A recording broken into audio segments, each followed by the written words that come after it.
The Loyalty Leaders podcast is brought to you by Loyalty Summit, coming up in London on June 4th and 5th, 2025. Loyalty Summit brings together high-powered travel industry executives and influential loyalty leaders from around the globe. Join us in London for senior-level discussions and networking. For more information, visit loyaltysummit.com. Welcome to episode 55 of the Loyalty Leaders podcast. In episode 55, Global Chair of Loyalty Summit David Feldman chats with Dave Grossman, CEO and founder of MilesTalk, about whether hotel, casino, and airline loyalty programs are winning customer loyalty or leaving money on the table. Welcome back to Loyalty Leaders Podcast. I'm David Feldman, Chair of Loyalty Summit, and today I'm joined by Dave Grossman, who's CEO of MilesTalk and expert in loyalty programs, a regular attendee at Loyalty Summit events, and Dave's been in the industry for quite some time and understands things from both the consumer or sort of frequent flyer miles aficionados perspective, but also the business perspective as well. Talks to a lot of and works with a lot of loyalty program executives and program managers, understands some of the commercial challenges as well. And I wanted to pick Dave's brains in terms of some of the conflicts between those two points of view, and also perhaps where some middle ground missed opportunities may be. So first and foremost, hey Dave, welcome. Hey, thank you very much. Nice to see you. And, Dave, what I want to do is, one of the things we did was last week I had Michael Traeger on the show, and you know Michael quite well. But what we talked about was ultimately the question of, does loyalty still matter? And some of the sort of topics or areas we talked about were around, top status. Say, for example, concierge key or global services, from an airline perspective, or, top status, Hyatt Globalist or Marriott, Titanium or ambassador status, whether those things matter. But also, given that Michael's one of those luxury travel advisors, I sort of asked him, hey, do you just, does it matter? If you're not a managed corporate traveler, does it matter chasing top status anymore? Or should you just kind of buy the most convenient flight or the most convenient hotel and just, book through a luxury travel advisor for a hotel, or perhaps buy first or business class when it matters to you, and don't worry about it the rest of the time because you're not really being rewarded for your benefits anymore. Some interesting answers there. But before I sort of, tell you what he said, or I don't want to bias your answers with what he said, what's your view on that? So my view on this probably going to slightly differ from his, only because I do go out of my way to really never pay cash for hotels. So it's an interesting angle. I do think that if you're a business traveler, it still makes sense to focus on one program. I still think that if Hyatt fits your footprint, getting Globalist is going to give you the most satisfaction for sure. I think that a lot depends for hotels on what kind of banks of points do you have, right? So if you've got a couple of million Chase points hanging around that you can use for Hyatt stays, then Globalist really does matter, because that's how you're going to get your $200 worth of free breakfast or suite upgrade. They have the great program with the suite upgrade certificates that you can use on, a stay of up to 7 nights for one certificate. And I think you wind up with 5 by the time you hit 60 nights. So there's a lot to be said there if you're banking points. If you're banking points naturally, whether it's through transferable points or through stays. I think one point of differentiating I'd quickly make is that Hyatt is very easy because Chase transfers 1-to-1. Hilton, people forget, is surprisingly easy because it's not typically thought of as a great transfer from American Express. But when they've got a transfer bonus of 1.3, 1.4 times bonus, you can work that into the math pretty well on a high-end property with the 5th night free. Now, of course, you can have Hilton Diamond status just by having the Aspire credit card. So so you're getting the top tier benefits that way. Marriott actually has just made the case even so much harder for itself, because you only transfer 1-to-1 from Chase, and the value of a Marriott point is a third of a Hyatt point. So it's kind of a tough, you're probably not going to transfer 600,000 Chase points to Marriott to book a stay. Marriott has made their points more expensive. You can get platinum just from the credit card, but what is that really getting you now? It's getting you a 4 p.m. guaranteed late checkout, except at resorts and conference facilities. and you usually have to fight for it. Mhm. So the case is harder there. IHG is an incredibly hard case to make. So I'm not even going to start.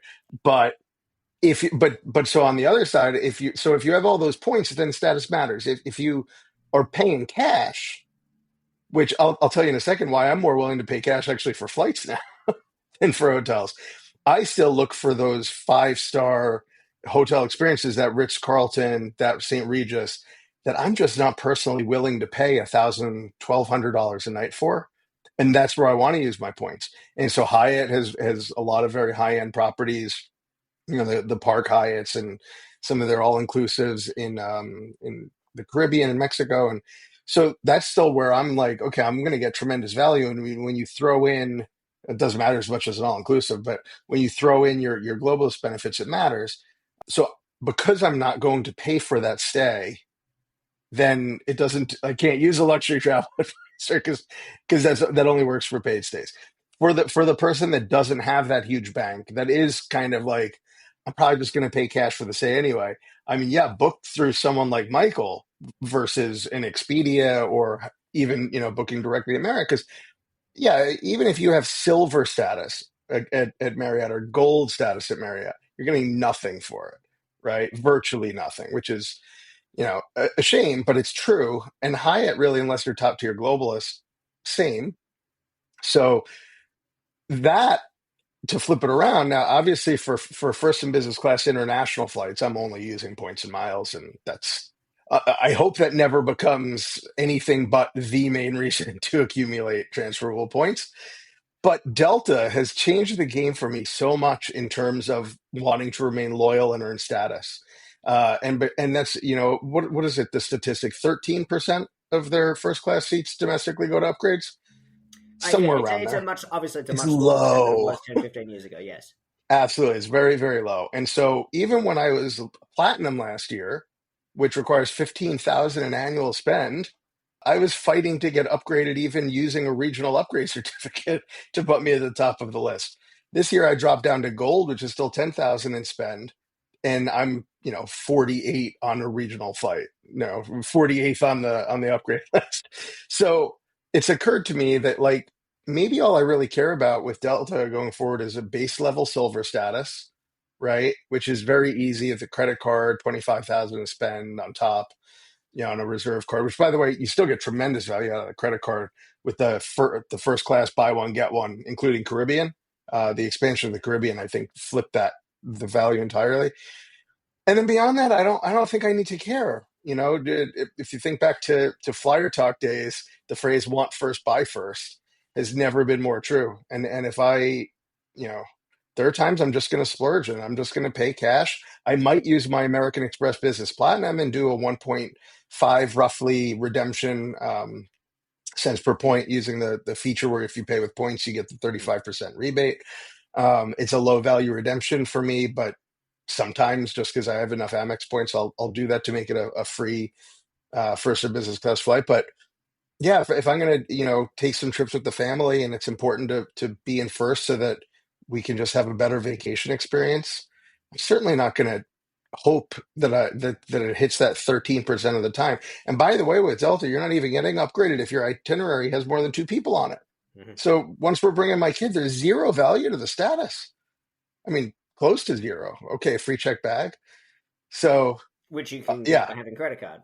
yeah. So it actually for me, I'm more like, yeah, domestically, I'm much more willing. And first and business class prices are, in my opinion, more reasonable than ever compared to the price of, and that's intentional, right? That's by design. They're trying to sell more of those seats instead of giving them away for free. But what the inverse of that is what do you need status for? Mm-hmm. Except for, by the way, like your episode with Michael about concierge key and Delta 360, like those are game changers. But really, are you earning that unless you're a top executive at a Fortune 500 company who's, being flown paid business internationally all the time? You're probably not getting that on your own dime, or very few Mm-hmm. are. That would be the only place where I'd say there is a differentiation. But for the rest of us, no. Yeah. For those that have for 98% of people that actually have agency in their purchasing decisions, the answer is that's an irrelevant. That discussion is totally irrelevant. The cost to acquire that status is probably more than you would spend buying first class a few times a year. Well, I mean, without question, it's interesting, and I hear in your discussion there, and obviously, you're very, very familiar with that side of it. There's a lot of math and conversion rates and things like that. And for the average member of a hotel loyalty program or an airline loyalty program, they're not doing that math. They're not doing that Right. math. Maybe they have a credit card, maybe they don't. Maybe they're flying for business a few times. Maybe they're just a leisure flyer. Maybe they just like being loyal. They like the familiarity of the airline and Absolutely. the terminal and where the gates are, and they're taking the same route all the time to see a partner, or because of business or family Yeah. members, or just family, vacation, favorite family vacation spot. And they like that familiarity, or the airline in particular has from their hub or their destination has the best price, the best frequency, the best time, whatever it might be. There's lots of these reasons to be loyal to an airline or a hotel that don't involve points or status. But it's an interesting discussion, because last week when we talked with Michael, we didn't really talk about points. We really talked about, is it worthwhile being loyal to perhaps chase that top tier status and the benefits that come with it? Obviously it's different to how it was 10 or 15 years ago. That was a big theme of the discussion. But the points aspect is an important one. And even if you're a member that doesn't particularly do the math or whatever else, but you have some points, and you either because you accumulate them through your bank, or you have a credit card, or perhaps you are paying rent through a platform like Built, for example. You have this opportunity to use some points, or even like you have a couple of trips a year as a family, you have some points, you want to use them. And, most people, that at least have the knowledge that redeeming points for flights is perhaps better value than cash back, which again is a small percentage, because most people just like cash back. And we know that this is a fact. And loyalty program managers, are always fighting that battle, that the competition is not necessarily the other airline or the other hotel chain. It's the bank with a cashback card. Perhaps they market that cashback card as miles, but it's really just a cashback card. They're also competing with OTAs, like you mentioned. So there's a lot of competition in the marketplace. If you're a loyalty program manager and if you're a hotel program manager and you're trying to get your guests to come stay a second time, if you're an airline manager and you're trying to, not just get your customers to enroll in the program to get a better boarding group, like we used the example of American Airlines, for example, but you are wanting them to actually increase their total spend throughout the year, or their frequency or whatever else, or their overall engagement, perhaps by getting a credit card. These are some of the hurdles you have to deal with. So, you mentioned Marriott, and we talked a lot about hotels last week with Michael, about luxury travel advisors, for example, and just perhaps booking through them to get benefits that approximate top tier status, breakfast benefits or guaranteed upgrade, maybe even at time of booking, whereas most elite status benefits roll the dice at check-in. Marriott's an interesting one. And, if we think back to Marriott before they merged with Starwood Preferred Guest, Marriott wasn't particularly known for a lot of elite benefits, but it was known for consistency. If you had platinum status with Marriott, for example, you would show up at a property, you weren't getting free breakfast, you weren't getting a late checkout, you weren't getting upgrades, you really weren't getting anything. But what you did get is, welcome back, Mr. Feldman and Mr. Grossman. Thank you so much for coming back. We see you're a platinum member, blah, blah. They had the script that popped up on the screen, and without fail, the minimum wage employee at the front desk read it like clockwork. And you were made to feel recognized and valued. And it was interesting because the NPS scores for Marriott Elite status members, even though there really wasn't much in the way of benefits, were very high. Because even just that acknowledgement of being a repeat customer is such a powerful tool in loyalty, and in marketing generally, but particularly they felt valued. Absolutely. And, after they merged with Starwood Preferred Guest, which had a very different ethos, because Starwood was known for having very hard and fast published benefits. You stayed 10 times a year, you became a Starwood Gold, an SPG Gold, you had guaranteed 4 p.m. late checkout, and with very few exceptions, that meant 4 p.m. late checkout meant 4 p.m. late checkout. And when you were traveling with the family, or you had a late flight, if you're traveling for business, whatever else, you knew it was not an issue. You would check in, Sir, would you like your 4 p.m. late checkout on your checkout day? Great, no problem, easy. Oh, I don't need it this week. What doesn't really matter, but you knew it was there, and that would be a decisive factor in deciding to perhaps go out of your way to choose an SPG property, Absolutely. which weren't as commonly found as a Hilton or a Marriott or an IHG property, for example, Right. or an Accor property, depending on where if you were outside the US. Marriott, I think it's fair to say Marriott has done a piss poor job in the last 9 years, since the merger. They've been very well recognized as doing a pretty piss poor job, in terms of the program for a number of reasons. And you posted on LinkedIn, I read yesterday about this, your commentary, and, this is not an unfamiliar discussion. You've heard me talk about it, and many program managers talk about these kind of challenges at Loyalty Summit over the years as well. Hotel chains today, the large hotel chains today, are what we call an asset light model. The individual hotels are not owned by corporate. They're not owned by Hyatt or Hilton or Marriott. They're individual franchisees. In many cases, they're big corporate conglomerates themselves that own multiple properties. Often, you step into a hotel that's perhaps a Marriott hotel by the airport, for example, and there's a Marriott property next to a Hilton property, next to an IHG property, next to a Hyatt property, and all four of those properties are actually owned by the same company, which is not Hilton, Marriott, Right. Hyatt, or IHG, right? Right. It's a hotel franchise owning company, and that's what they do, and they just happen to have four different brands.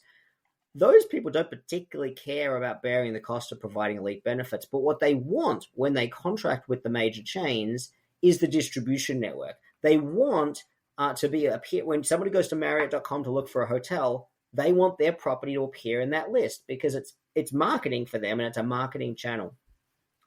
Now, part of that contract obviously is that they need to pay for members getting points, and they need to provide benefits. But from Marriott's perspective, the customer isn't the guest sleeping the night. The customer is that franchisee who owns that property. So you have this agency cost that's introduced into the relationship. And you made a very good point in your commentary yesterday. And I'll let you just kind of, for the sake of not having to send people to go and read it, I'll let you sort of give the quick version about, what the theme of that discussion was. Well, I mean, for context, for what happened was that they first of all, they didn't even announce this. This was buried in a terms and conditions update from I guess April 30th or May 1st, and it was a very subtle change to the wording. Platinum, Titanium, and Ambassador Elite members used to be entitled to the best available room at check-in, subject to some parameters, had to be available for the entire length of your stay, etc. But if it was available, they were supposed to give it to you up to whatever terminology you want to call a standard suite, a base level suite, the lowest type of suite. Might even be a junior suite. But if it was available for sale, the term said they had to give it to you. And it has been, you've mentioned since the merger and elite benefits and what people at SPG used to expect, and now what we've come to expect. I can say that when I go to a Marriott, and I'm a lifetime platinum, and I feel like that's meaningless now, I often don't get a very good upgrade. They'll say, "Oh, we've upgraded you," and I look and it's a higher floor, something like that. I'm like, I earned platinum for 10 years to get a higher floor, but I was able to say, and I know that not everybody, most people don't want to speak up or don't know to speak up, but I would politely say, like, hey, I see you're selling a junior suite. It's online. It's for the length of my stay. And the terms and benefits of the program say that I'm entitled to that. Again, most people don't like to say that, but if you were willing to, the terms backed you up. Mm-hmm. And so even if I was uncomfortable with that, versus say a Hyatt where it's generally proactively done, I got it. And even by the way, the 4 p.m. checkout at Marriott, I mean, it's like pulling teeth half the time, but at least you can point to the terms and benefits. So the subtle change that they said was instead of the best available room at the time of check-in, and I don't have the words in front of me right now, but basically they removed best available, and it's essentially now just any upgraded room type. And so now an Ambassador Elite that spends $23,000 a year plus 100 nights to earn it. I mean, the spend requirement alone makes you go, wow, these are valuable guests they are now fulfilling the terms by giving them a corner room or a better view. And that ambassador elite who now is like, that's all I'm getting from my has no recourse whatsoever. Now, they haven't really for a while because Marriott has had no teeth. You call support and say, hey, like, I'm in this hotel, it's available. They won't, and Marriott support would just kind of be like, oh, they can kind of do whatever they want. So, so it's almost as if they've now just said, we've given up on the customer as the customer anyway. So let's just change the terms and not have to deal with any more complaints. Because now when our reps say, well, you're not entitled to anything better than that, you aren't. But doesn't that now, and I'll pose this question to you, we've discussed in the past how for a hotel, yes, for a loyalty program, the hotel is the primary customer. But it's kind of like the frequent flyer mile program that rules the roost of an airline. But you still need the airline, and you still need the airline to have some sort of a reputation, or people aren't going to want to collect the miles. And so, I think this is kind of the same situation where, yeah, the hotel is the primary customer, but the customer is still a really important part of the equation. You can't ignore the end customer. Because at some point, that end customer sees Marriott up on the screen as a choice, and they go, my experiences there haven't been so great. And then maybe that's an opportunity for Hilton to swoop in or Hyatt to swoop in. And so, yeah, I think I think Marriott right now, they've come out and said, the current CEO has said that they're focused on key growth, but that just can't be fully at the expense of the customers. And I think that it's a challenge. I don't sit in these boardrooms with them, but it's a challenge for sure. But there's got to be a better balance. It can't be 90% hotels and 10% customers, or you'll start to lose customers. And look, there's no doubt that it's a challenge, and every hotel loyalty program manager has this challenge, internally in the organizations as well, in terms of, and it is the same problem with the airlines in that, in times past, the benefits of the programs were strong enough to act as a strong magnetic incentive for not just points and miles aficionados, but actual regular travelers, and not just managed business travelers working for, the McKinseys of the world, but, your people that might have 10 to 30 nights a year, perhaps once or twice a month they're buying a flight. Those people are valuable frequent flyers or frequent travelers, very much so. And in the past, benefits of programs were strong enough to persuade those customers not to book through an online travel agent, to perhaps go out of their way to either book direct at their favorite airline.com or hotel, their favorite hotel website.com, and to consolidate their stays with a particular chain or a particular airline in order to achieve that status and then get the rewards of that status. And then they would be well recognized when staying or redeeming or whatever else in the future, which then reinforced that behavior to them, and then they would stay on that treadmill. I mean, we joke in the industry, we call it the golden handcuffs. Yeah, absolutely.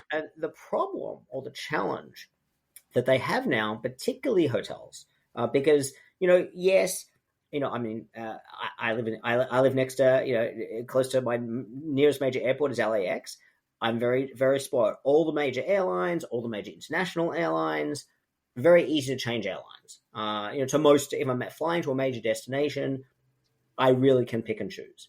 If you're living equally in Atlanta, spoiled with JFK. if you are living in Atlanta, or you're living in Miami, or you're living in Dallas Fort Worth, or you're living in Salt Lake City, you don't have a choice as to which airline you're flying. Right. Unless you really, really want to go out of your way. You want to connect every time at inconvenient times. With one flight a day, it's just not going to happen. Right. And this is similar challenges in other geographies in the world outside the US as well. We talk a lot about the US, but these lessons exist outside, as well. The challenge programs have now, and program managers, I mean, we hear this discussion at Loyalty Summit all the time. Program managers share these challenges with us. And that is that with benefits no longer being as valuable, consistent, exclusive as they used to be, the reality is now you have a situation where you say, okay, well, Dave, you have, you go on a trip and stay at hotels 30 times in the year, roughly every 2 weeks or whatever, you do a business trip. Yeah. We really want you to stay at our hotel. If you stay that often, you're going to get good elite status with us, a good level of elite status with us. But then, you're either looking at the benefits, and on the website, the benefits look great. But in practice, if you're staying 20, 30 times a year, you're like, you know what, I actually have some experience with these benefits. And I don't know, as a top elite customer, I stay with hotel chain A, and then once a year, actually, I'm going to an inconvenient location and I'm staying off chain with a non-preferred hotel chain, which I don't stay with often. I don't have any status with. They don't know me from the next person who booked on Expedia. And I can't tell the difference in how I'm treated between those two brands. That's the challenge of today. And, I know you have that experience. I have that experience. Absolutely. Everybody we speak to has program managers have this experience themselves when they stay, even though they might be on, when they're staying for work, they're staying in their own corporate chain, but often they're not. Everybody has this experience, and, we know that everybody's nodding along with us. This is the challenge of loyalty programs today, whether it's the airline or whether it's the hotel, is if you have a situation where somebody who stays once a year with no status at a different brand thinks versus a top status member staying with our brand, and they can't tell the difference in the recognition or benefits they're receiving for those stays or those flights, we have a problem. And we have a problem in the sense that, as you say, that customer then is giving a large share of wallet perhaps to our competitors, or they have no incentive to bother to sign up with our co-brand credit card or engage with other ancillary offerings of which we have, which are, of course, incredibly high margin, perhaps compared to our core product. The waterfall effect of co-brands, right? As soon as somebody says, I'm not loyal to this hotel chain, I mean, I think, people like you and I are always a little bit surprised by the numbers of how many people that are loyal to a chain will carry that chain's co-brand card and put it top of wallet. Yeah. Right? People like you and I don't. We like our transferable points, but I can't tell you how many people I know that they stay at Marriott all the time for work, and so they have a Marriott Bonvoy credit card, whichever tier of credit card, and they put all their spend on it. These people are not reading the blogs. These people are Nope. not on Flyer Talk. These people are not Points and Miles aficionados. They're Nope. not doing unless I tell them they don't know anything. But you're at a family gathering with them, and they know that you are sort of in the travel industry and they travel a little bit for work. They're proud to pull out their wallet and show you, like, hey, I travel for work all the time. And they're really proud of it. And, absolutely. And, when the back in the day, you used to get a letter. Now you, maybe if you're lucky, you get an email that says, oh, you've reached silver status. You're one of our best customers. It actually means a lot still. It meant a lot, and it still means a lot to those people that get it. The problem is that now that they're in the system of elite status, if you fail to deliver, the reality is it's behavioral science. That behavior is no longer going to be reinforced. And in technical terms, you get to a point of extinction. And that is where the person is like, well, there's no reinforcement for my behavior. And now they're faced with a dilemma of, oh, you know what, I have to do a trip next week. My favorite airline or hotel, actually, it's not next to the office, or it's inconvenient time or location or price, or they're sold out. I have to look elsewhere. Now, all of a sudden, I have a positive experience at this independent property that's in a better location at a good competitive price. You know what? Next time, I might actually just stay there. Now you've lost a customer, and this is a very, very, very big commercial problem. So, and by the way, I just want to add, when you go outside of the U.S., have you ever noticed the price premium for the U.S. brands? Yeah. I mean, absolutely, yeah. And in years past, I might have paid that premium. Now, look, the way things have gone, I don't anymore.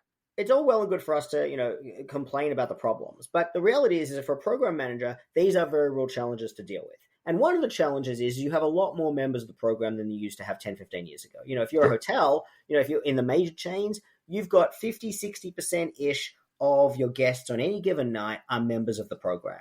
You have more elite status members, whether it's due to credit cards in the US or even outside of the US, than you have had before. So the reality is, we talk about top status members not getting upgrades.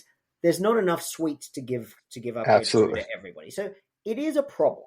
And, in the airline space, there's not enough seats to give us free flights to people that want to redeem their points for a free business class flight. This is a legitimate genuine challenge. But the issue is like, I think you used the word balance earlier, and that is Mhm. where is the balance between still providing meaningful recognition and benefits and value to members of the program to reinforce to them that being a member of the program is worthwhile. They then advocate for the program and the brand. They get the co-brand credit card, all that kind of stuff. So balance clearly is needed.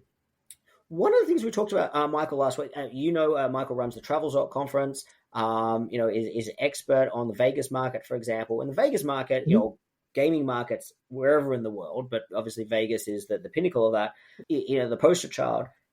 It's very different. It's an interesting market, right? You have, generally speaking, the major chains don't have branded properties or too many branded properties in the market. When you think about Vegas, for example, you think about the MGM suite of properties, Mhm. Bellagio, Aria, Cosmopolitan, you think about the Caesars, brand conglomerate of properties, you think about the Venetian and Palazzo, but then you have Win. partnerships. You have partnerships with programs. You have property partnerships. For example, Resorts World, which has 3 branded Hilton properties on site.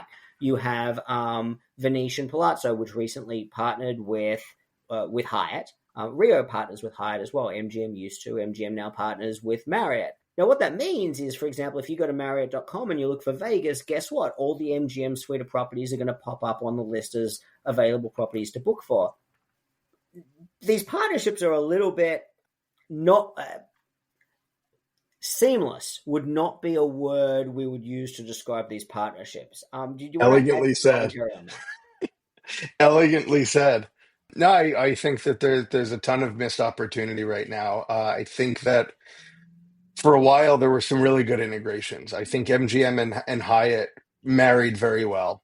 Even Caesars and Wyndham, you know, Wyndham isn't a program that most people talk about as top of mind, but I thought that the Caesars Diamond was a good partnership. And we don't know. Well, we don't know what led to the breakup of Hyatt and MGM, but I think that for Hyatt members, that was a devastating blow.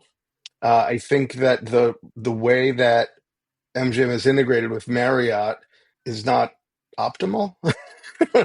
be, I'm trying to be gentle here, but when you talk about benefit, like reason to book cross channel like that, so with MGM and Marriott, I feel like, and I'm guessing this was on MGM side, but I don't know. This is just a gut feeling. They didn't want to give away too much, and so they give away too little instead.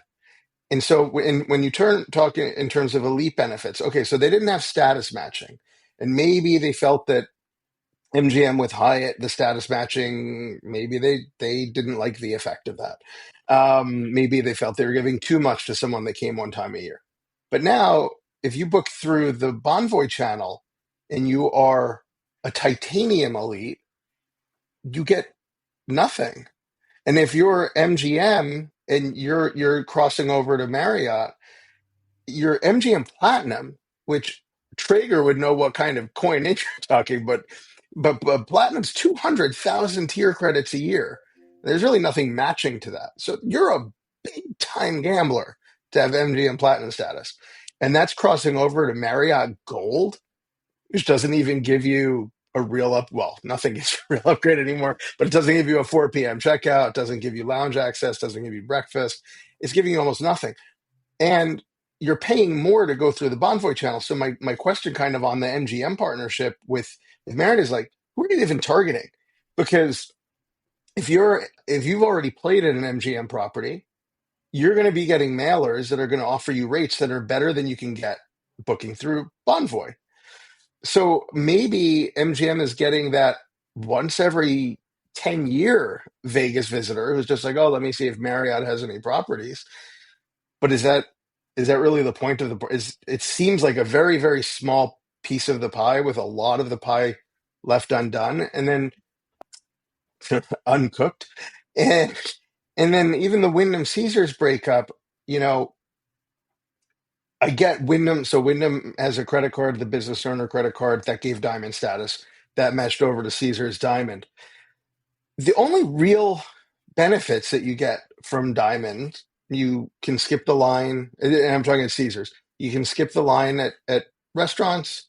You get free parking, get waived resort fees, and you did get $100 celebration dinner. And I'm bringing that up very intentionally because I think that Caesars did the math and they said, hey, a lot of people are probably getting this sub $100 credit card just so they can get our status, and that's not what we're looking for out of this partnership.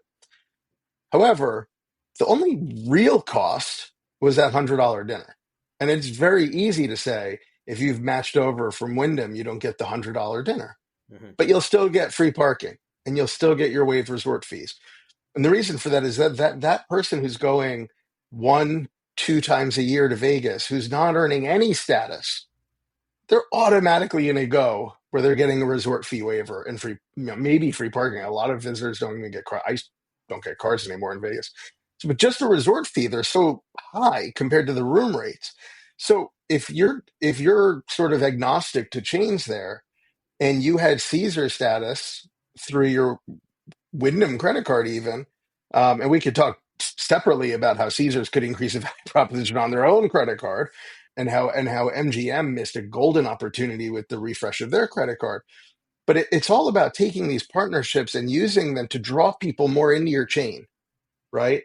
If you ask me, and I don't think any of these partnerships now are doing that. The Venetian Hyatt partnership is very limited. Rio is sort of the only true, that is actually a Hyatt brand hotel. You get your full benefits, but you're off strip. So you're trading that in, and it doesn't have the luxuriousness of a lot of the on strip properties. So I think, I'll give it one quick example, which is the MGM credit card that just refreshed, and you get their first level elite status by holding the card. Huge missed opportunity. And the reason it's a huge missed opportunity is, well, you want these people to strive for, say, gold status, right? Your mid-tier status. But you're giving them the status for the credit card, but you're giving them no tier credits. So they're still starting from zero, right? Whereas I've been doing this almost 20 years, and I know how our brains are wired. If you get me a third, maybe half of the way to that next status level, I'm going to come and gamble way too much money at your property to get to that next level. But they're so intent on not over giving away that they're under giving away. And I think very much undercutting the value of these partnerships that have so much more potential in trying to control the gaming aspect of it. They're actually missing the entire mark on the partnership. It's an interesting point you make there. About the having a co-brand credit card, for example, that gives you that that perhaps first level of status. And it's an interesting thing because there's always this when program teams are designing their credit card value propositions, or their perhaps partnerships that give some external arrangement that gives a shortcut or an alternate path to a status level. One of the things that is always considered is, well, look, take an airline, for example. Mm-hmm. It may be that entry-level status gives you access to priority check-in, and it gives you a free bag. Maybe it's literally as simple as those couple of benefits. So there's a couple of things you could do. You could simply say, well, if you get our credit card, you'll get priority check-in and you'll get a free bag. No reference to status or anything like that. It's just, here's some benefits. Now, for people that are in the know, and generally that's people who are more than your once-a-year flyers, already have a level of elite status, they're like, oh, it's kind of the same as having this silver status or whatever it might be, this first level of status. So I could, if I perhaps, one of the attractions of that is, well, if I don't think I'm going to get to that first level status, I could get the credit card and I could still get my priority check-in, my free bag that way. One of the downsides of that approach is, if I am at the first level of status, I don't get any benefit from having the credit card other than perhaps some extra point or mileage earning, but I don't get any real benefits because I already have those benefits. That's one pathway that a program can go. Another pathway the program can go is to say, hey, look, the card gives you silver status, and silver status comes with A, B, and C. Mm-hmm. But then that leads to the challenge that you've said, well, that's great. If I have the card and now I have this first level of status, but I haven't set foot on the airline or the property this year. As opposed to the person with status who has stayed 10 times or has flown, 10,000 miles or whatever, bought 10 flights, whatever the metric is to get to that status. In the case of, I get the credit card and it gives me this first level of status, there's no benefit to flying that 10 flights a year or 10 stays a year or 10,000 miles now, because the next level for me to achieve anything is the second level of status. And you're not actually giving me any head start. So the psychological distance, let's say the second level of status is 20,000 miles or 20 stays a year. Again, I'm just making this up. Yep. It's still 20 stays or 20,000 miles a year. Whereas, and we have this argument with airlines, for example, that award lifetime status, especially outside the US. We have discussions with programs all the time about this. If you took an alternate point of view and you said, well, you know what, everybody who has that credit card or that status, we're going to give you 10,000 status points or 10 nights credit in your elite counter in your account, which means the next level up only requires an incremental 10,000 miles or 10 flights or 10 stays.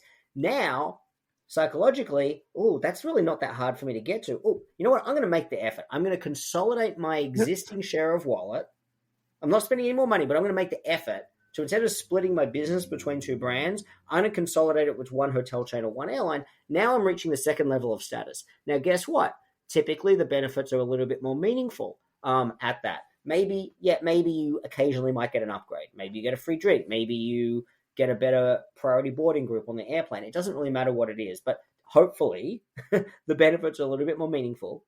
And now you're a bit more locked in because you're not just an entry-level status member that can approximate those benefits by getting the credit card. Now you're at a level that you can only get from giving that hotel or giving that airline your business.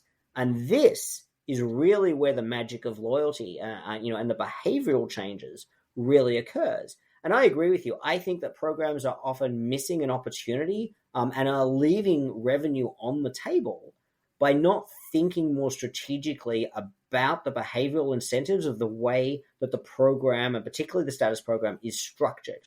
And when they relaunch a credit card is an ideal time to try to capitalize on some of those missed opportunities. And I agree. I think that there is no shortage of missed opportunities continuing in the industry. We're coming up on time, Dave, but I do want to plug that you'll be joining us in Chicago, September 10 and 11, and we're going to be talking about a lot of this stuff. And we're going to have a session there, and we sort of talked about it a little bit last year. We actually had Anil from MGM at Loyalty Summit Chicago, and one of the questions that I posed to him at the time was, when you have these different customers in the casino, from a loyalty program perspective, you have your gamblers, you have your once-a-year Vegas visitors, you have your people perhaps coming in because they're loyal to a hotel chain, previously Hyatt, now Marriott when it comes to MGM, but it could be whoever, different chain. And, his answer was interesting, and he basically said, look, generalizing, but these are usually very different and distinct buckets of customers. And yes, it means there's friction, and yes, things aren't seamless.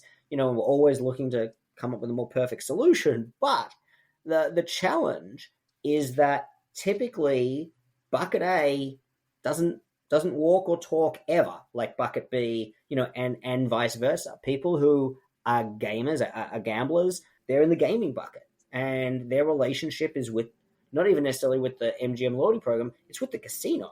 The hotel chain customers, if you are a top status member with Marriott, for example, that's where your head is at. Perhaps a little different if you're an entry-level status member, and maybe to your question about who is MGM targeting, maybe that's a point. Maybe they are targeting people who come to Vegas more than once every 10 years, but they're not targeting your platinum and titanium level guests who are much more familiar with what they should expect in terms of benefits and things like that. But I think you're right in terms of the opportunity. The opportunity is, look, you have a customer who perhaps has a level of loyalty, commitment, or elite status with a hotel chain which you've partnered with, or an airline which you've partnered with. You're wanting to get them into your property or your airline through the partnership. But you have to give them a reason, either before they're there or once they're there, to still choose you by virtue of, to use your MGM example, if you are a married elite status member, you have to give that married elite status member a reason to choose MGM because of their Marriott status, rather than them looking at it and saying, well, I'm not really getting anything for that partnership, so I'll just go and stay at this other property, which actually is where my friends are staying anyway, or it's closer to the conference center, whatever it might be, or the conference venue. So therefore, actually, there's no you're not giving me any reason to remain loyal through my preferred loyalty channel. And I think that's the challenge you've highlighted, and we're definitely going to continue that conversation in Chicago at Loyalty Summit. Any final thoughts? Yeah, Finish up. Yeah, no, my final thought is that that's a great reason for people to join us at Loyalty Summit in Chicago, because the challenge that I want to pose to heads of loyalty at casinos and things like that is why aren't you taking advantage of the most unique arbitrage opportunity that these programs have, that no airline has and no hotel chain has, which is that you can have your status levels, right? And they can have certain benefits. But at the end of the day, your free rooms, your comps, those are all going to be driven by your play. So it's actually in my opinion, the easiest for a casino loyalty program to use benefits of tier status and the draw, what comes with holding a gold card or a platinum card and getting your free valet parking, these things that cost so little to the hotel, because you're not giving away, the limo rides from the airport. You're not giving away all that stuff that so someone at the very high end who gambled their way there versus someone else. Okay, maybe they have the same card, but they're not getting the same value out of your chain. But maybe they're only coming to your chain because they have the card. Mm-hmm. So I think that's a great to be continued for Chicago. Dave Grossman, thank you so much for joining us, and I'm very much looking forward to continuing the conversation. As am I. See you soon. Thanks for joining us on the Loyalty Leaders Podcast. Join us for the next episode every Tuesday.